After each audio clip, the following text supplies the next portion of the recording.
So today I wanted to address a question that I get asked a lot, which is what cameras do I bring with me while I'm travelling? I prefer to pack light when I travel, so I try not to bring too much with me. I don't want to be carrying loads of cameras and lenses around. For me, less is definitely more. So I thought I'd make a video where I talk through exactly what I've got in my camera bag.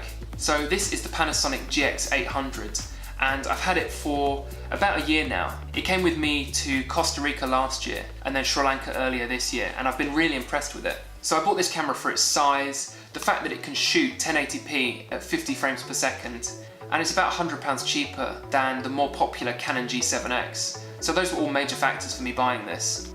In terms of portability, it's really small, it's lightweight, and the lens itself will actually retract down so that it sits really flat. So you can bring this with you anywhere, and it will literally fit in your pocket. It has a flip-up screen, which is ideal for vlogging, and it's really durable as well. I've taken this to hot climates, to humid climates, and it still works perfectly. The image quality is actually really good for a camera of this size, and the in-body stabilization is a game changer. And like I said, it can also shoot in 50 frames per second, which makes it great for B-roll as well.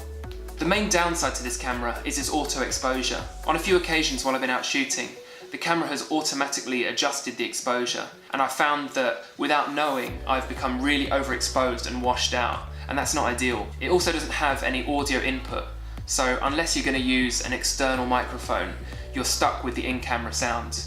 Unlike a lot of small vlogging cameras, you can actually change the lens, which is great if you want to upgrade.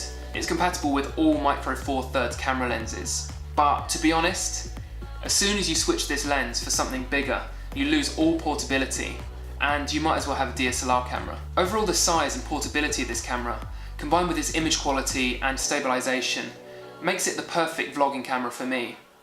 I could easily switch up the lens to improve the image quality, but to be honest, the kit lens isn't bad enough to sacrifice the portability.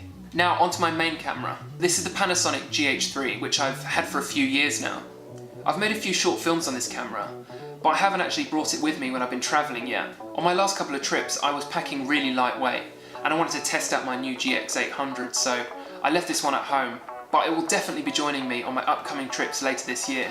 I have two lenses for this camera, my 25mm f1.4 and my 12 to 35mm f2.8. I won't go too much into the ins and outs of lenses because there are hundreds of videos out there made by YouTubers with far more knowledge of lenses than I have. But basically, the prime lenses have better image quality, but they lack flexibility. You have to carry a lot of lenses around with you, and it's not always convenient to switch lenses. I mainly use my prime lens when I want to do close-ups with shallow focus, so it's a great B-roll lens.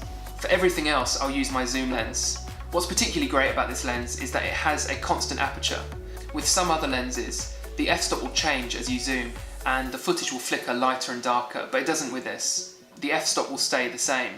A lot of people say that this is the lens that every micro four thirds camera owner should have, and I have to agree with them. The only downside to this camera is the flip screen. I'd personally prefer a screen that flips up rather than flips out, because it can affect the eye line when you're checking the framing of the shot.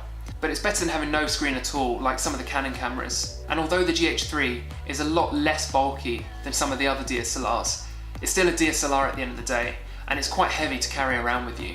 You can't just slip this into your pocket like you would with the GX800. You have to go out with the explicit purpose of shooting with this camera, because it's going to take up a lot of room in your bag. The only other camera that I bring with me when I'm travelling is the GoPro. This is the Hero 5 Session. The only reason I bought this as opposed to the Hero 5 is because it's about £100 cheaper.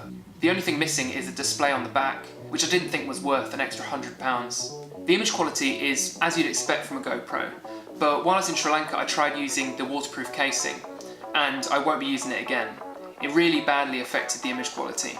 Fortunately, the camera is waterproof anyway, so it should be fine without the casing in future. The last thing I've got in my camera bag is my tripod that doubles up as a camera handle. A lot of people love the Gorilla Pods, but to be honest, I think that this is much better.